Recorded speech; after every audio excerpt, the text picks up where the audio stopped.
Praise the Lord. प्रभूच्या नावाला धन्यवाद देतो. प्रियांनो, पृथ्वीवर जरी आमच्या गाठी भेटी पहिल्यांदा होत असतील, पण प्रभू तुम्हाला माहीत आहे, प्रभू मला माहीत आहे. तुम्हाला म्हणता येईल का आम्हाला प्रभू माहीत नाही, किंवा मला म्हणता येईल का मला प्रभू माहिती नाही? ही देवाची योजना आहे. अंतिम समयामध्ये ज्यांना देव बाप्पाच्या गाठी भेटी घ्यायच्यात सेवकांच्याद्वारे, त्यांचं जाणं होईल. ते कसं होईल ते प्रभू ठरवेल. औरंगाबादचे दीपक परब नावाचे पास्टर, त्यांनी मला आपल्या सिस्टरांचा पत्ता दिला होता आणि एकदा प्रेयर मी करून गेलो या ठिकाणी. आज त्या सिस्टरनं मुंबईला गेलेत लग्नानिमित्त. तरी मला वाटत होतं की आता 2 शब्दाची प्रार्थना करीन आणि जाईन. परंतु कसं असतं माहिती का, सेवक जेव्हा आपलं घर सोडतो ना, तेव्हा तो देव बाप्पाला विनंती करून घर सोडतो. काय विनंती करून घर सोडतो? देव बाप्पा, मी माझं नाव उंच करायला नाही चाललो, तुझं नाव उंच करायला चाललो आहे. आणि तुझं नाव तुला कसं उंच करायचं हे मी तुला शिकवावं, एवढं तू आज्ञा नाही का? तुला समजतं तुझं नाव उंच कसं करावं?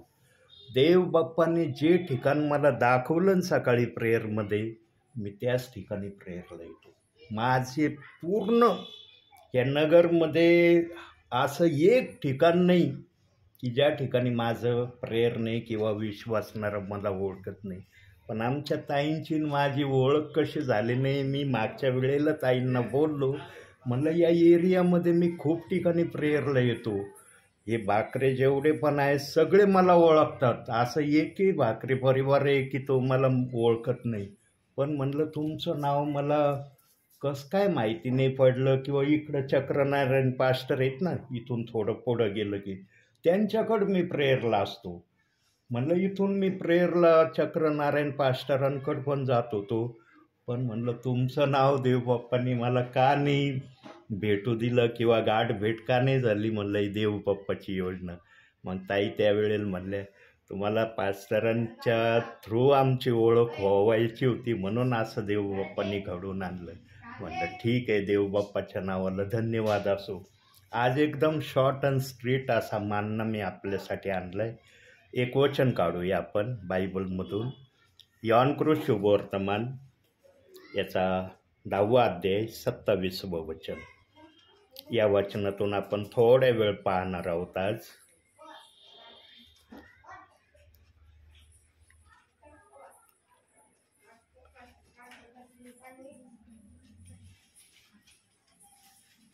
दहावा अध्याय 27वं वचन.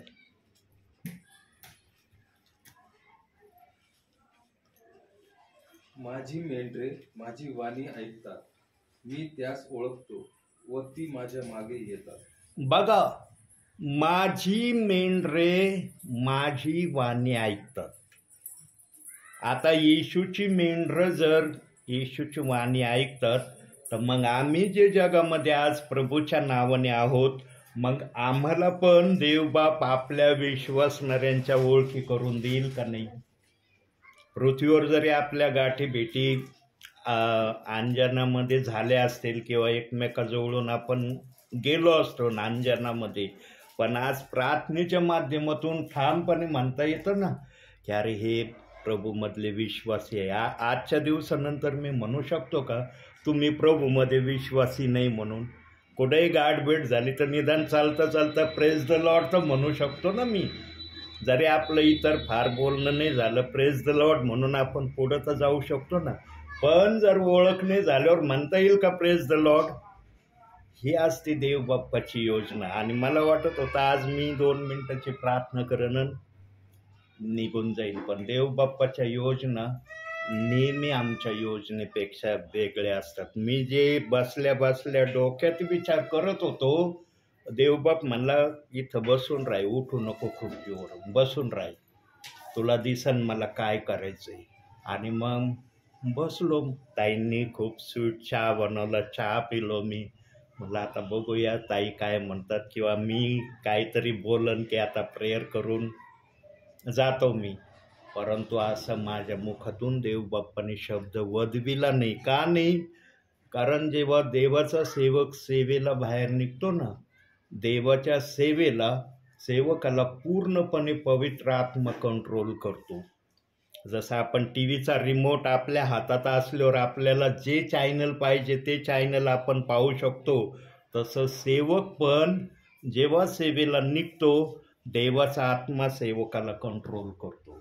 मी सांगन तेवढंच करायचं, मी म्हणन तेवढाच वेळ बसायचं, मी म्हणलं गपचूप निघायचं. सेवक आपल्या मर्जीचा राहत नाही. आता याचा पुरावा बायबलमधून बघू. यशायाचं पुस्तक 55वा अध्याय, स्तोत्र संहितेच्या नंतर इकडं हां उलटा पानं यशाया नाव येईल. आलं? 55वा अध्याय काढा, 8वं वचन. कारण माझ्या कल्पना तुमच्या कल्पना नव्हे, माझे मार्ग तुमचे मार्ग नव्हे, असे परमेश्वर म्हणतो. बघा, मी मनात विचार काय करत होतो, 2 मिनिटाची प्रार्थना होईल, मी घरातून जाईल. पण पवित्र आत्मा मला बोलू देत नव्हता. पवित्र आत्मा म्हणलं शांत राहा, जे होईल तुला दिसन, काय या ठिकाणी करायचंय तुझ्या लक्षात येईल. आणि जेव्हा प्रार्थनेविषयीची तयारी आमच्या ताईंनी केली तेव्हा माझ्या लक्षात आलं, अरे देव बाप्पाला आज या ठिकाणी, आज बघा बिना तारखेचा हे तयार केलेलं आहे, तारीखसुद्धा टाकलेली नाही. म्हणजे आज एक फ्रेश बनवलेलं आहे. जेव्हा देव बाप्पाने मला दाखवलं सकाळी हा परिवार, मला आमच्या ताई फार विश्वासी आहेत. आमच्या ताईंच्या इथं बिना याचं जाणं शक्य नाही. आमच्या ताईंना वचन माहिती, त्यांनी थोडक्यात सांगितलं होतं, माझ्या प्रार्थनेने अनेक विधर्मी परिवार प्रभूकडे येत आहेत. म्हणणारे आमच्या ताई फार प्रार्थनेमध्ये सक्षम आहेत. आमच्या ताईंकडं मला पण तयारीनिशी गेलं पाहिजे. प्रियांनो, जिथं देवबाप दाखवतो ना की हे तुला करणं गरजेचं आहे, ते मी केल्याशिवाय राहत नाही. आता मला संदेश देता येत नाही असं नाही, मी बायबल हातामध्ये नाही घेतलं तरी मी संदेश देण्याचं देवबाप्पाने मला कृपा पुरवलेली. पण सेवकाने नेहमी देवाच्या आज्ञेमध्ये राहिलं पाहिजे. जो देवाच्या आज्ञेच्या बाहेर काय करायला लागतो ना, देवबाप्पाला ते पसंत नाही. मग देवबाप म्हणतो याच्यामध्ये अहमपणा यायला लागला, हा स्वतःला फार शहाणा समजायला लागला, अशी देव परिकल्पना सेवकाविषयी करतो. म्हणून सेवकाला जे प्रभू दाखवतो ते सेवकाने करणं गरजेचं आहे. आणि देवबाप्पाने मला दाखवलं सकाळी की तुला हे करणं गरजेचं आहे, मी तयार केलं. प्रियांनो, आलिशा इतका मोठा राजा होता, संदिष्टा होता. आलिशाचं माहीत असेल ना तुम्हाला, इतका महान संदिष्टा होता, त्याने निरनिराळे चमत्कार केले. आज आपण आलिशाचे फक्त चमत्कार वाचून घेणार आहोत. दुसरे राजे काढा आता इकडं, दुसरे राजे 2रा अध्याय 19 ते 22 वचन. फक्त आपण ते वाचणार आहोत. दुसरे राजे नाव येईल. शमूवेलानंतर, शमूवेल आहे ना, शमूवेल आलं की राजे येईल.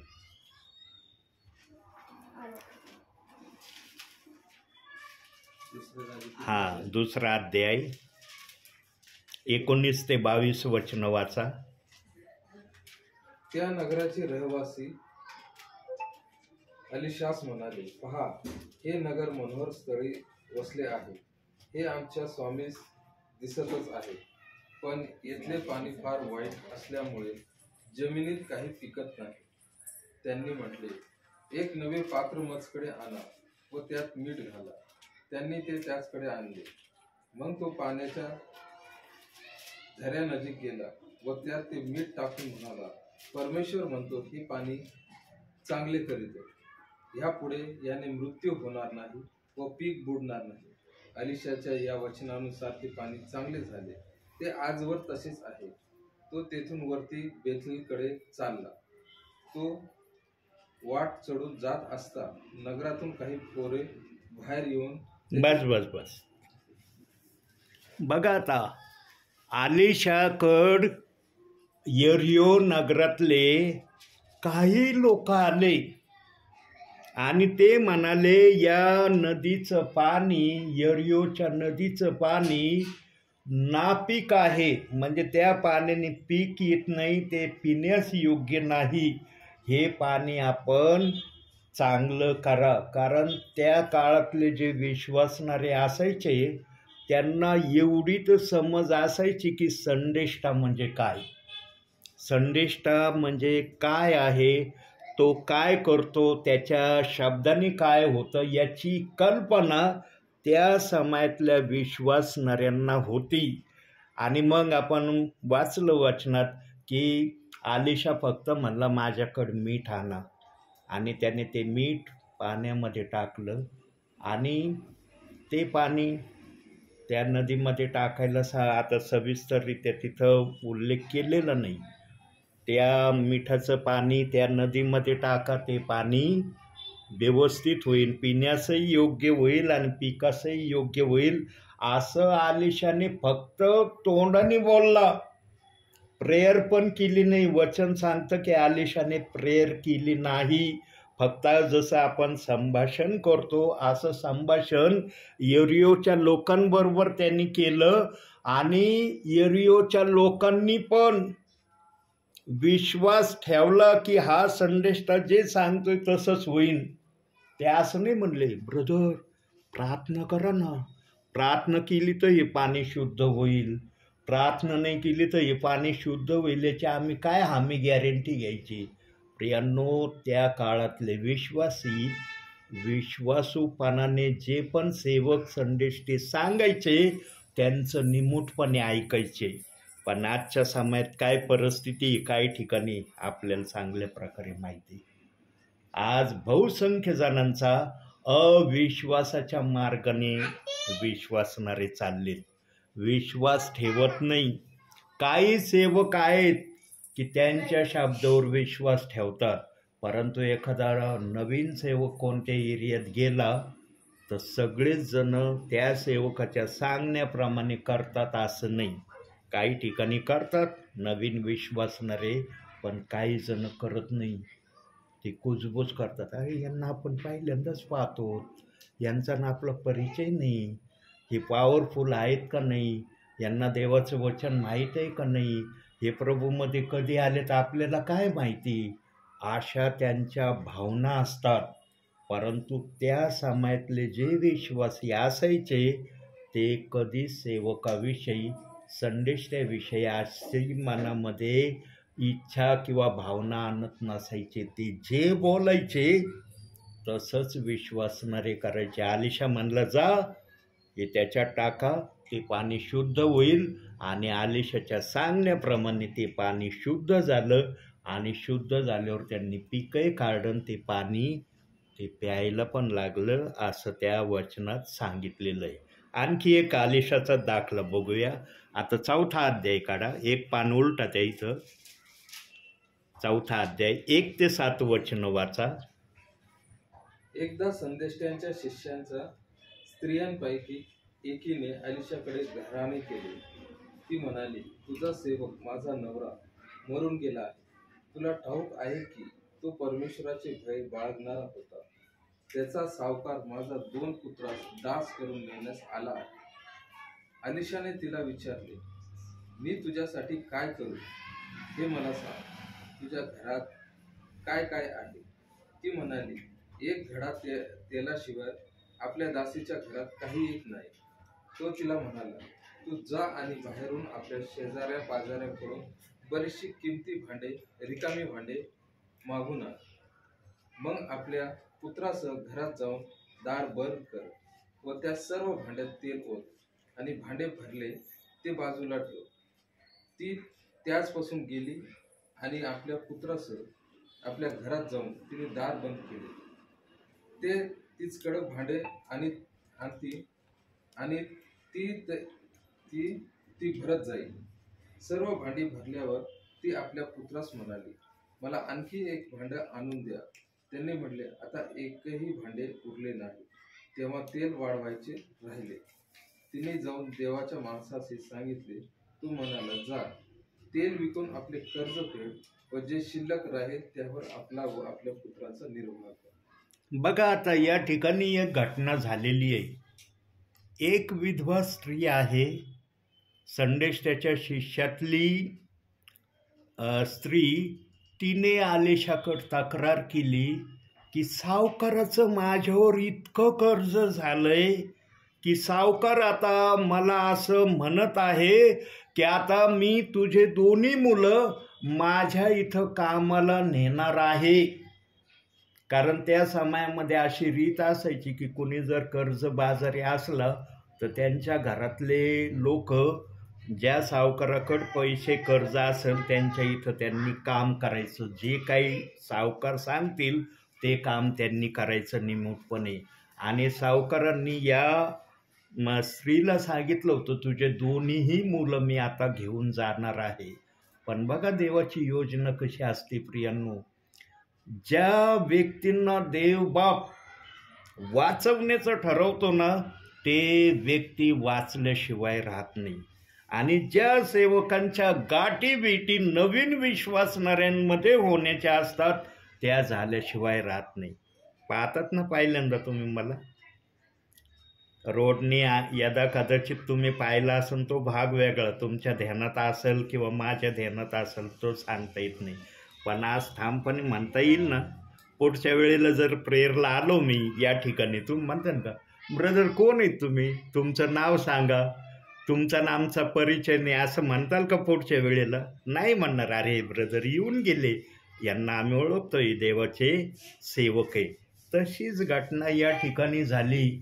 त्या स्त्रीवर देव बाप्पाची दया करण्याचं देव बाप्पाने ठरवलं आणि त्या एरियामध्ये आलिशा आला हे त्या संदेष्टीच्या शिष्यनीला कळलं आणि तिने आलिशाला सांगितलं असे असे मी कर्जबाजारी झाले आणि सावकार माझे दोन्ही मुलं कोणत्याही समयाला येणार आहे आणि घेऊन जाणार आहे, त्यांना गुलामासारखा त्यांचा वापर करणार आहे. माझी इच्छा नाही की माझे मुलं सावकाराच्या इथं गुलामीमध्ये त्यांनी जीवन घालवावं, ते वाचावे आणि कर्जदाराचं कर्ज फिटावं, माझी इच्छा आहे.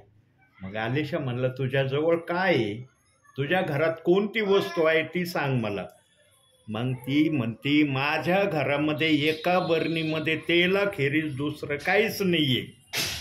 आलिशा लगेच म्हणतो जा शेजारणीकडून इकडून तिकडून सगळे भांडे जमा कर आणि दरवाजा बंद कर आणि ते तेल त्या भांड्यामध्ये ओतायला सुरुवात कर. जी बरणी होती, ज्या बरणीमध्ये तेल होतं ते तेल ओतायला आलिशाने सांगितलं आणि रिकाम्या भांड्यामध्ये ते ओतायला सांगितलं. आता कर्जदाराचा एवढा मोठी रक्कम द्यायची, मग तिने पण पुष्कळशे भांडे आपल्या घरात आणून ठेवले असतील. आणि आलिशाने एक आज्ञा दिली होती की दरवाजा बंद करून सगळं, कुणा बाहेरच्या व्यक्तीला दिसलं नाही पाहिजे घरात तू काय करत आहे, दार बंद करून तू ही प्रक्रिया, ती बरणी सर्व भांड्यात सोड. आता त्या संदेष्टीची जे शिष्यीण होते तिने असं आलिशाला नाही म्हणले एवढीशी बरणी आहे आणि एवढे भांडे तुम्हाला रिकामे आणायला सांगितले, ह्या बरणीतलं तेल एका भांड्यालाच पुरणार नाही, एकाच बालदीला पुरणार नाही, तू तर किती काय भांडे आणायला मला सांगितलं. त्या काळातले विश्वासणारे कोणाला प्रत्युत्तर करत नव्हते, पण आजच्या समयातले करतात. काही जण करतात प्रत्युत्तर, जिथं त्यांना अडखळण वाटतं ना, अरे कसं काय होईल, हे होण्यासारखं दिसत नाही, लगेच बोलतात. त्या समयातले कोणी बोलणारे नव्हते आणि तिने विश्वासाने दार बंद केलं, बरणीचं झाकण उघडलं, तेल टाकायला सुरुवात केली. बालदीत टाकलं तरी बरणीत तेल आलं, दुसऱ्या भांड्यात टाकलं तरी तेल आलं, तिसऱ्या भांड्यात टाकलं तरी तेल आलं. आपण धरूया 50 भांडे, मोठाले भांडे त्या स्त्रीने आपल्या घरात ठेवले असतील, कारण सावकाराचं देणंच मोठं होतं. सगळे भांडे भरले आणि काही तेल उरलं. तो म्हणला हे तेल विकून तू आपला संसार प्रपंचाला ते पैसे खर्च कर. म्हणजे सावकाराचं कर्ज फिटूनही त्या शिष्यनीला धरूया आपण 7,000 रुपये खर्चासाठी मिळाले. आता एक्झॅक्टली तिथं किती मिळाले आपल्याला माहीत नाही, पण आपल्या माहितीसाठी आपण धरूया की 7,000 रुपये त्या शिष्यनीला सावकाराचं कर्ज फेडून वापरायला मिळाले. प्रियांनो, एका बाटलीमध्ये तेल होतं, पण ते तेल आलिशाच्या सांगण्याने पूर्ण भांड्याला भरूनही उरलं. म्हणजे आलिशाच्या शब्दामध्ये किती पॉवर होता. एका ठिकाणी त्याने नदीचं पाणी नापीक पाणी होतं ते पिकीक पाणी केलं. या ठिकाणी एक कर्जदारीण होती विधवा, तिचं कर्ज फेडून तिला उपजीविकेसाठी पैसे पुरवले. आणखी एक शेवटचा चमत्कार आलिशाचा बघू. दुसरा अध्याय काढा, दुसरे राजेचा. आता चौथा काढा होता ना, दुसरा अध्याय काढा. 23 ते 25 वचन वाचा. तो तेथून वरती बेथलकडे चालला. तो वाट चढून जात असता नगरातून काही पोरं बाहेर येऊन त्याची थट्टा करून म्हणाली, अरे टकल्या, चालता हो. त्याने मागे वळून त्यांच्याकडे पाहिले व परमेश्वराचे नाम घेऊन त्यास शाप दिला. तेव्हा वनातून 2 अस्वली बाहेर पडल्या व त्यांनी त्यातले 42 पोरस फाडून टाकले. तो तिथून निघून कर्मेल पर्वताकडे आला आणि तेथून शोभणारास माघारी गेला. बघा, आता बेथेलकडे आलिशा चाललेला होता. काही मुलं खेळत असतील रस्त्याच्या आजूबाजूला. त्यांनी पाहिलं आलिशाचे सगळे केस जसं टकलं करतात तसं त्यांनी पण आपले सगळे केस काढले असतील. मुलांनी थट्टेने त्यांना म्हणलं, अरे टाकल्या, अरे टाकल्या. आलिशाला त्या ठिकाणी आपलं मुख बंद ठेवता आलं नाही. त्या समयामध्ये संदेष्टे जे पण शाप द्यायचे ना कोणाला, तो शाप त्यांना ताबडतोब लागू व्हायचा. त्या शापाशिवाय त्या लोकांचा बचाव होत नव्हता. आणि जेव्हा आलिशाला टाकल्या टाकल्या असं मुलांनी चिडवलं, तेव्हा आलिशाची पण मनस्थिती त्या मुलांच्या शब्दांनी खिन्न झालेली दिसते प्रियांनो त्या ठिकाणी. आणि आलिशाला देखील आपला राग अनावर झाला नाही. त्याला राग आला आणि त्याने त्या मुलांना शाप दिला. जसा शापेचा शब्द बाहेर आलिशाच्या मुखातून निघाला, वनातून 2 अस्वलींनी आल्या आणि जेवढे 42 मुलं होते तेवढ्यांना त्या अस्वलींनी फाडून खाल्लं. या गोष्टीतून आम्हाला काय शिकायला मिळतं प्रियांनो? आपण हे वाचलं, आलिशाने शाप दिला वगैरे. प्रियांनो, या गोष्टीतून आम्हाला एकच बोध आणि इशारा देवबाप देतो की सेवक असो, संदेष्टा असो, तो देवाचा अभिषिक्त दास आहे. त्याच्याकडं विश्वासणाऱ्याचं पाहणं त्याच दृष्टिकोनातून असलं पाहिजे ज्या दृष्टिकोनातून देवबाप्पांनी त्याला पाहण्यासाठी ठरवलंय. आणि या प्रक्रिया व्हाव्या याचा साक्षीदार पवित्र आत्मा सेवकाच्या द्वारे भोगतो. प्रियांनो, जो संदेश तुम्ही ऐकतात ना, नावी संदेश आहे. फक्त 5 वचनं काढलीत मी वेगवेगळ्या पुस्तकातून. आत्ता फक्त एकच वचन मी तुम्हाला वाचून दाखवलं आणि 3 दाखले आलिशाचे मी नोट केले, जे माझ्या बायबलला तिथं केलेत ना पिवळ्या खुणा. आज फ्रेश मानना. मी नेहमी विश्वासणाऱ्यांना फ्रेश मानना देतो. मला दुसऱ्या सेवकाने सांगितलेला संदेश रिपीटमध्ये विश्वासणाऱ्यांना सांगणं पहिल्यापासून आवडत नाही. कारण तो मानना त्या सेवकांनी त्या विश्वासणाऱ्यांसाठी दिलाय. तोच मानना रिपिटेशनमध्ये पुन्हा देणं मला तर माझ्या बुद्धीला तर पटत नाही. आणि मी कधी असं करत नाही. मी नेहमी फ्रेश बायबलमधून जेवण विश्वासणाऱ्यांसाठी तयार करतो. आणि जेवणही काय फक्त 5 वचनं घेणं. पूर्वी पाठ करत होतो, पण आता पाठ करण्याची एवढी स्मरणशक्ती माझी कमी झाली किंवा मला कंटाळा येतो काही समजा तुम्ही, मी पाठ नाही करत म्हणून हे 5 वचनं लिहिलेत. एकच वचन मी तुम्हाला दाखवलंय. आलिशाने शाप दिला, मुलं मेले. येशू ख्रिस्ताने नवीन करारात काय सांगितलंय बघूया. आता रोमकरास पत्र काढा. आता आलिशाच्या या दाखल्यावरून आता नवीन करारात आपण बघू आलिशाच्या शापाविषयी नवीन करारात येशू ख्रिस्ताने काय सांगितलंय. रोमकरास पत्र काढलं, 12वा अध्याय काढा,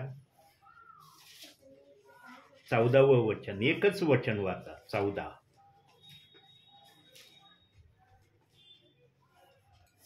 तुमचा छळ करणाऱ्यास आशीर्वाद द्या, आशीर्वादच द्या, शाप देऊ नका. बघा आता नवीन करारामध्ये येशू ख्रिस्ताने नवीन आज्ञा आणली. आलिशा संदेश त्यांनी शाप दिला, मुलं मेले. पण आमच्या येशूने नवीन करारात नवीन आज्ञा का आणली. तुमचा छळ करणाऱ्याला आशीर्वाद द्या, शाप देऊ नका. तुम्हाला शाप देण्याचा मी अधिकार देत नाही. आणि आजच्या समयामध्ये जे कुणी कोणाला शाप देतात ना, येशूच्या सांगण्याप्रमाणे तो शाप लागू होत नाही.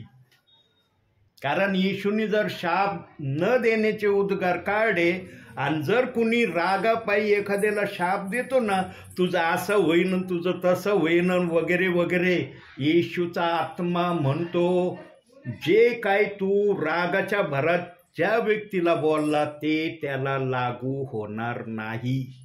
पण आलिशाच्या काळामध्ये असं नव्हतं. आलिशाच्या काळामध्ये बोललं की लगेच क्रिया होत होती. आलिशाचे शब्द संपले न संपले, लगेच रानातून 2 अस्वलिनी आल्या आणि त्या मुलांना त्यांनी फाडून टाकलं. पण आमच्या येशूने नवीन करारात नवीन प्रथा आणली की तुमचा छळ झाला तरी तुम्ही सहन करा आणि याचं प्रतिफळ कुठं दिलं जाईल तुम्हाला? वरती मिळणार याचं बक्षीस. म्हणून प्रियांनो, पृथ्वीवर आम्हाला धन साठवायला देव बाप्पाने सांगितलं नाही. आम्हाला धन वरती साठवायला सांगितलंय. आणि धन काय आहे? नीतीचे कामं, सत्कार्य, दान देणं, दशमौल देणं, देवाच्या आज्ञा पालन करणं, बायबल वाचणं, प्रार्थना करणं, हे नीतीचे कामं देव बाप्पाने आम्हाला या भूतालावर सांगितलेत. 24 तासाचा वेळ आम्हाला देवबाप देतो.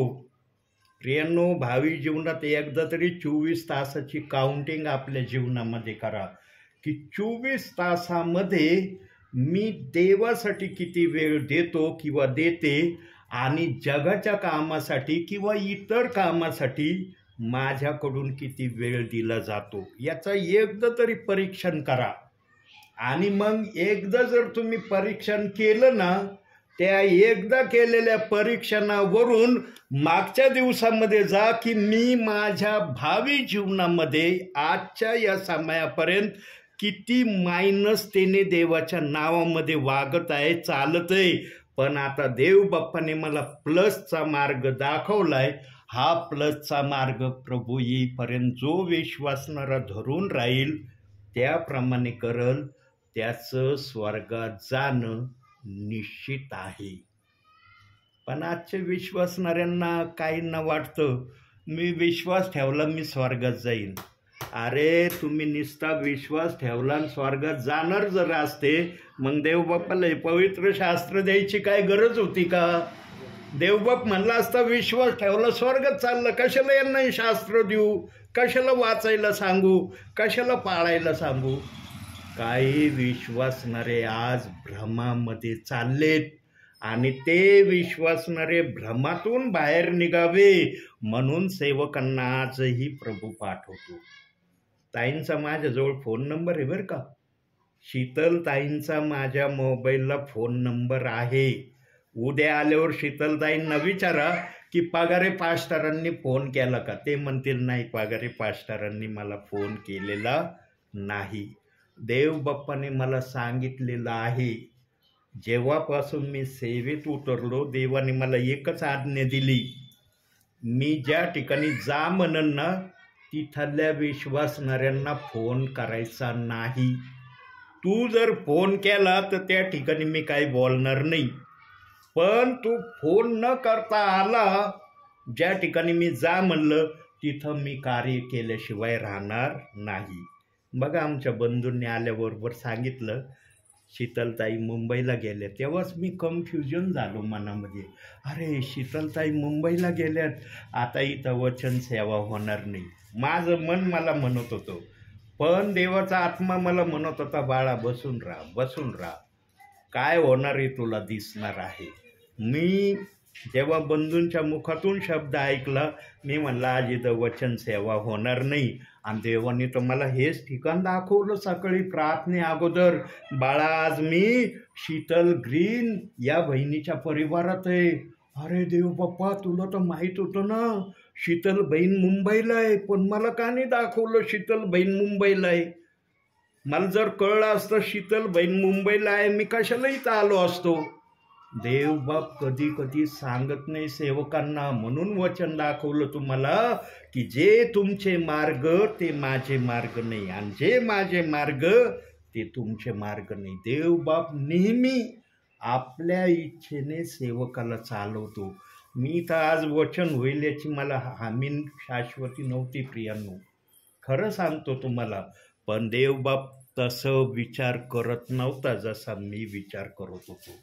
आमच्या बहिणीच्या हृदयामध्ये देवबाप्पाने प्रेरणा टाकली, कारण ज्यांच्यामध्ये आत्मा आहे. आमच्या बहीण देखील प्रेयर करत होत्या. आमच्या बंधूंनी आवाज मारला, वहिनी ब्रदर आले, त्यांना चहा करा. आमच्या सिस्टरांनी ऐकला असेल तो शब्द. प्रियांनो, देवबाप ज्या पण ठिकाणी सेवकाला पाठवतो ना, सेवेच्या हेतूनीच पाठवतो. सेवकाला वेळ घालवण्यासाठी पाठवित नाही. कारण सेवकाच्या गाडीचा एक एक पेट्रोलचा थेंबही ना येशूच्या नावाने जळतो. सेवक मौज मजा करण्यासाठी गाडीवर फिरत नाही, कारण तो पेट्रोल देखील साक्षीदार असतो. तो पेट्रोल देखील ओरडतो, मी येशूच्या सेवेसाठी चाललोय म्हणून जळतोय. प्रियांनो, सेवकाच्या गाडीचा पेट्रोल सुद्धा साक्ष देतो, मी सेवेसाठी जळत आहे. हा इतर जण कशासाठी जात असतील ते मला माहीत नाही, पण माझ्या गाडीचा पेट्रोल मला साक्ष देतो. म्हणून माझं ज्या पण ठिकाणी जाणं होतं ना, त्या ठिकाणी बहुतांशी सेवा झाल्याशिवाय राहत नाही. आज निराश झालो होतो, म्हणलं आमच्या बहिणीत आज इथं सेवा होणार नाही. आणि बंधू पण म्हणले उद्या या म्हणे ब्रदर, आमचे सिस्टर उद्या येणार आहेत, उद्या या, मग तुम्हाला काय भक्ती घ्यायची ती भक्ती घ्या. म्हणलं बरोबर बोलतात आमचे बंधू. मी तसं करण्याचा पण इरादा केला, पण देवबाप मला म्हणला इथून उठायचं नाही, इथं बसून राह, तू उठायचं नाही, मला काय करायचं तुला दाखवीन. आणि मला जे करायचं आहे ते आता मला दिसू राहिलं.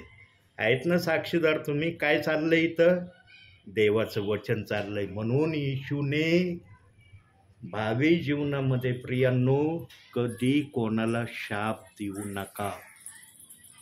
कितीही तुमचा छळ होऊ, त्रास होऊ, अपमान होऊ, निंदा होऊ, काही होऊ, मुखातून एक अपशब्द शापाचा आपल्या काढू नका. का काढू नका त्याचं उत्तर बायबलमधून देतो. यॉहन कृत शुभवर्तमान थोडंसं मागं या, फार आली, प्रेषितांच्या कृत्याच्या अलीकड, योहान लागण 16वा अध्याय 33वे वचन.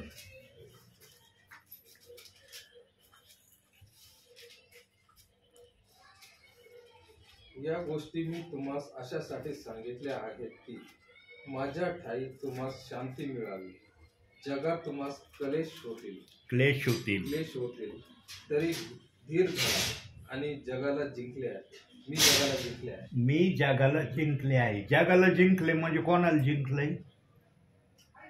आता तिथं कोड्यामध्ये येशू बोललाय, येशू गुजामध्ये बोलतो, येशू रहस्यामध्ये बोलतो, येशू सांकेतिक भाषेत बोलतो, येशू रूपकामध्ये बोलतो, कधी कोड्यात बोलतो. अशा 5 प्रकारे येशू ख्रिस्त आपल्या बायबलमध्ये आपल्या विश्वासणाऱ्यांबरोबर, सेवकांबरोबर बोलतो.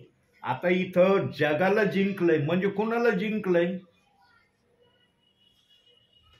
देव बाप सांगत आहे की जगामध्ये जो सैतान आहे ना त्याला मी हरवलेला आहे.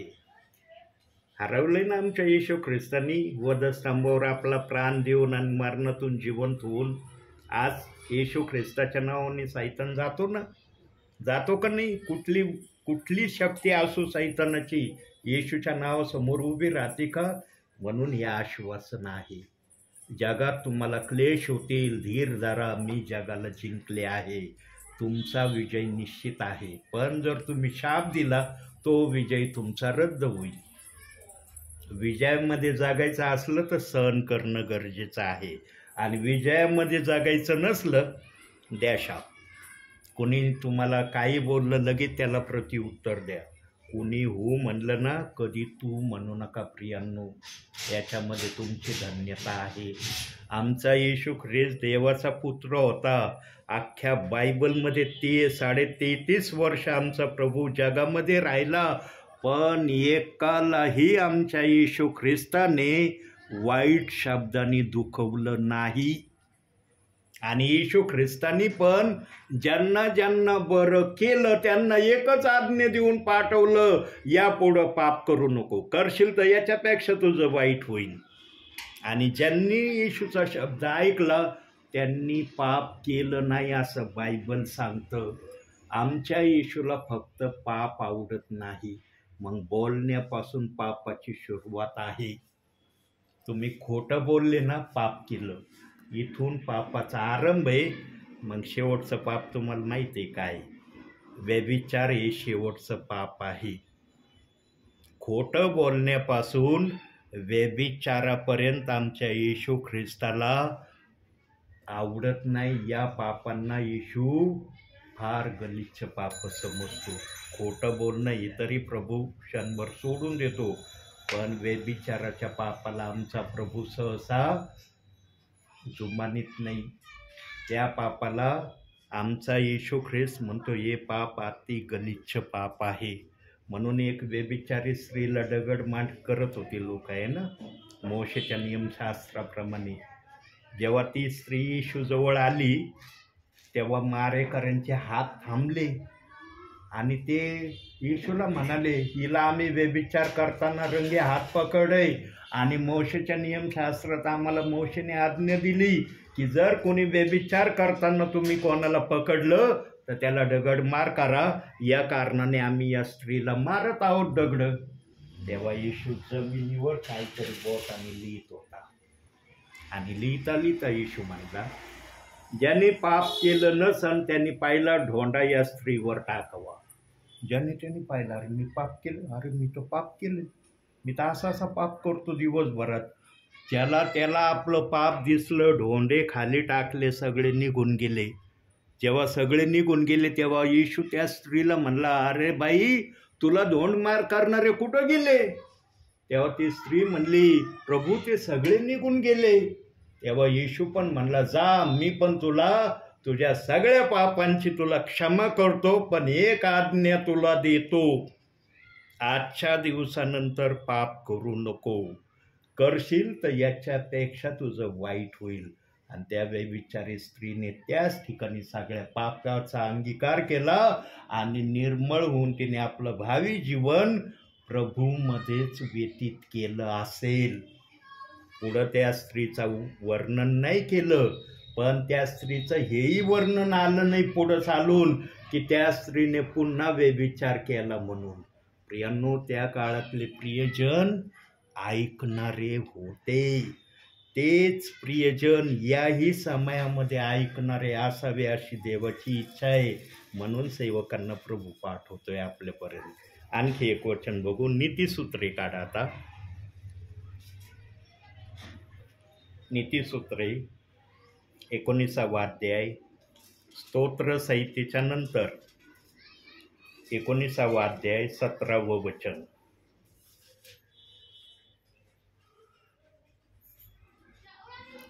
वाचा.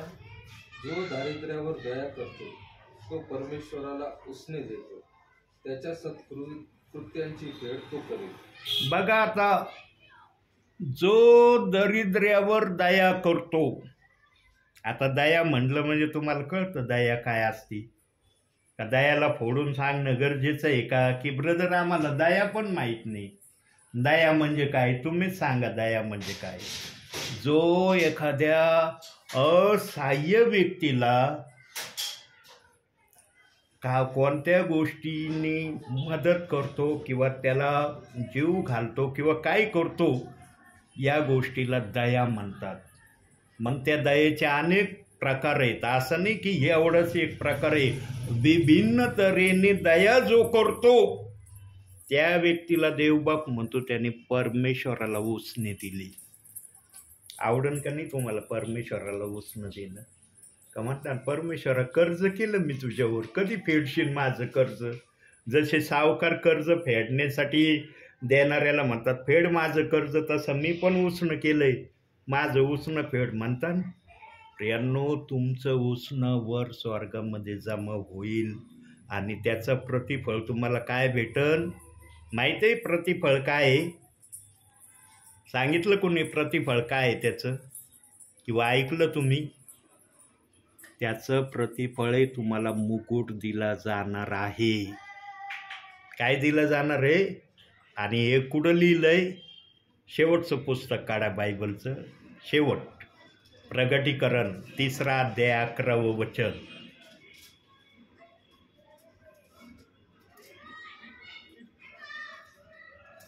मी लवकर येतो, कोणी तुझा मुकुट घेऊ नये म्हणून जे तुझे आहे ते दृढ धरून राहा. बघा प्रियांनो, हे त्याचं बक्षीस आहे. जे उसना आम्ही प्रभूला देतो ना, त्याचं बक्षीस आम्हाला वरती मुकुटाच्या स्वरूपात मिळणार आहे. आता तुम्हाला मुकुट नको आहे का वरचा? म्हणतात का नको मला मुकुट? मला स्वर्गात गेलो बस मी फार आनंदी झालो, मला मुकुटाची आशा नाही. प्रियांनो, हर विश्वासणारा मुकुटाची आशा करतो. हर विश्वासणाऱ्याला मुकुट हवा आहे आणि वचन सांगतं तुझा मुकुट कुणी काढून घेऊ नये म्हणून त्याला दृढ धरून राहा. दृढ धरून राहा म्हणजे काय? जे तू प्रभूला उसनं देणं करतोस ते बंद करू नको, ते अधिक वाढवीत राहा, म्हणजे तुझा मुकुट तुझ्या नावावर पक्का होईल. तू जर ते करायचं बंद केलं तर कदाचित तुझा मुकुट देणं पण थांबलं जाईल. असं त्या वचनाचा त्या ठिकाणी देवबाप अर्थ सांगत आहे. आणखी एक वचन बघू.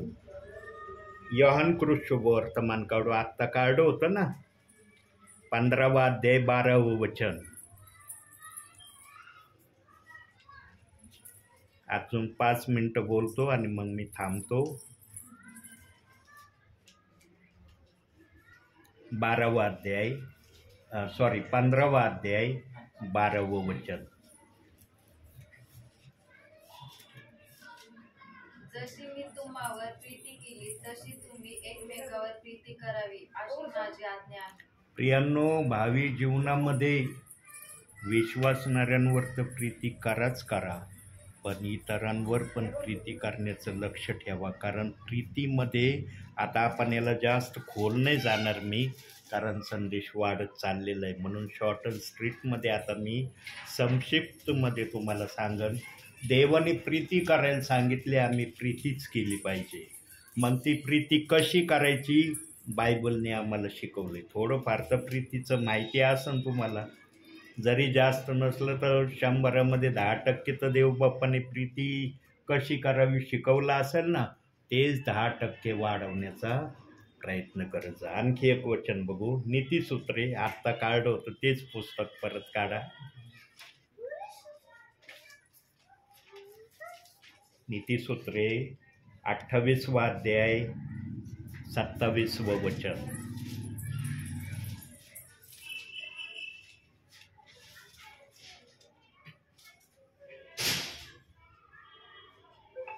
वाचा. जो दरिद्र्यात येतो त्याला काही होणे पडत नाही, पण जो त्याचे विषयी डोळे झाक करीतो त्याला शापावर शाप मिळतात. प्रियांनो, दरिद्र्यावर दया तर करायचीच करायची, पण त्याला द्यायचं पण देव बाप्पांनी सांगितलं. म्हणून येशूने सांगितलं आपल्या सुवार्तेच्या काळात, तुम्ही मेजवान्या करता तेव्हा लंगडे, आंधळे, लुळे यांना मेजवानीला बोलवा. दिलाय ना दाखला. जेव्हा का लोकांना पाठवलं की यांना घेऊन या, जो बैलावाल्याकडे गेला तो म्हणला मी व्यस्त आहे, मला काही येता येणार नाही. जो शेतावाल्याकडे गेला तो म्हणला मला शेताकडे जायचंय, माझ्याजवळ वेळ नाही. आणि शिष्य आले आणि येशूला म्हणले, ज्यांच्याकडे तुम्ही आम्हाला पाठवलं ते कामामध्ये व्यस्त आहेत. मग येशू म्हणला, जा रस्त्यावर, जे रस्त्यावर तुम्हाला दिसतील आंधळे, लुळे, पांगळे, लंगडे त्यांना घेऊन या. आणि शिष्यांनी तसं केलं. आज मेजवानी आम्ही करतोय ना, आमच्या घरी असतात ना प्रार्थना, आम्ही ठेवतो ना कधी उपकार स्तुतीची, कधी अशीच देवाच्या गौरवासाठी प्रार्थना. तेव्हा आम्ही लंगडे, आंधळे, लुळ्यांना आणतो का, देतो का त्यांना आमंत्रण, म्हणतो का या तुम्ही, आम्ही अशी प्रार्थना ठेवली आमच्या घरी. प्रियांनो, येशूची आज्ञा मानणं आणि येशूची आज्ञा ऐकणं या दोन गोष्टी आहेत. भावी जीवनामध्ये जिथं देव बाप्पाच्या वचनाप्रमाणे करण्याची संधी मिळाली ना, ती तुमच्यासाठी, माझ्यासाठी गोल्डन संधी आहे. ती साधारण संधी नाही. जगातले कोणी काही म्हणू त्या गोष्टीला, पण देव त्या गोष्टीला काय म्हणतो याच्याकडे लक्ष द्या. म्हणून येशू ख्रिस्ताने सांगितलंय, जो जगामध्ये आहे त्याच्यापेक्षा जो तुमच्यामध्ये आहे तो मोठा आहे. प्रियांनो, तुमच्यामध्ये कोण आहे याचा तुम्ही विचार करा. जर येशू ख्रिस्त तुमच्यामध्ये आहे, हृदयात आहे, तो येशू जे सांगतोय ते आम्ही करणं गरजेचं आहे. आता शेवटचं वचन बघू आणि या ठिकाणी मी थांबणार आहे. आता याकोबाचं पत्र काढा, पुढं जा, आता पुढं जा, इकडं हां, जा पुढं, त्याच्या अजून याकोबाचं पत्र लागल. इब्रीकराच्या नंतर याकोबाचं पत्र येईल. मला पुस्तकाचं नाव सांगा, मग मी सांगन कुठेही. पुस्तकाचं नाव सांगा तुम्ही. हां, पहिला अध्याय 22वं वचन, शेवटचं वचन.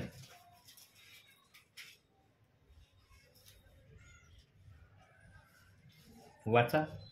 वचनाप्रमाणे आचरण करणारे असा, केवळ ऐकणारे असू नका. आशाने तुमची भुलवणूक होते. आशाने तुम्ही स्वतःची भुलवणूक करता.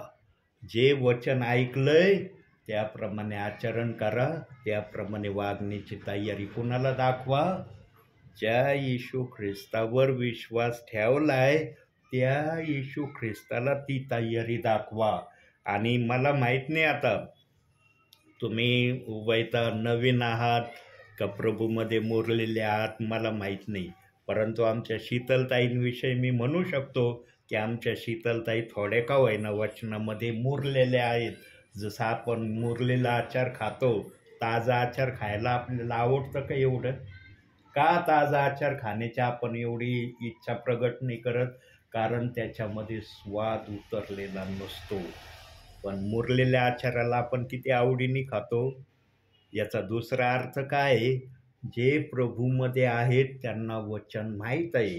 जे प्रभूमध्ये नवीन आलेत त्यांना कदाचित देवबाप्पाचं वचन एवढं माहीत नसन, हा त्याचा अर्थ आहे. आता तुम्ही नवीन असाल तर करण्याचा प्रयत्न करा, आणि जर मुरलेले असाल तर अधिक यामध्ये मुरण्यासाठी देवबाप्पाने आपल्याकडं आज वचन पाठवलेलं आहे. शेवटी एवढं सांगतो थांबतो या ठिकाणी. प्रियांनो, अंतिम समयामध्ये जेवढे देवाकडून आशीर्वाद घेण्याची संधी तुम्हाला देवबाप देईन, त्याच्यातल्या एकाही संधीला गमावण्याचा कधी प्रयत्न करू नका. आणि देवबाप पण तुम्हाला आशीर्वाद मिळवण्यासाठी किंवा आशीर्वाद जमा करण्यासाठी इतक्या कठीण गोष्टींमध्ये देवबाप घेऊन जाणार नाही की ज्या तुम्हाला करणं शक्य होणार नाही. देवबाप त्याच गोष्टी तुमच्यासमोर आणेल ज्या तुम्हाला करणं शक्य आहे. पण ज्या वेळेस त्या गोष्टी करण्याची संधी येईल त्यावेळेस आपलं मन आणि आपलं हृदय कठीण करू नका. ते सुलभ देवासाठी ठेवा.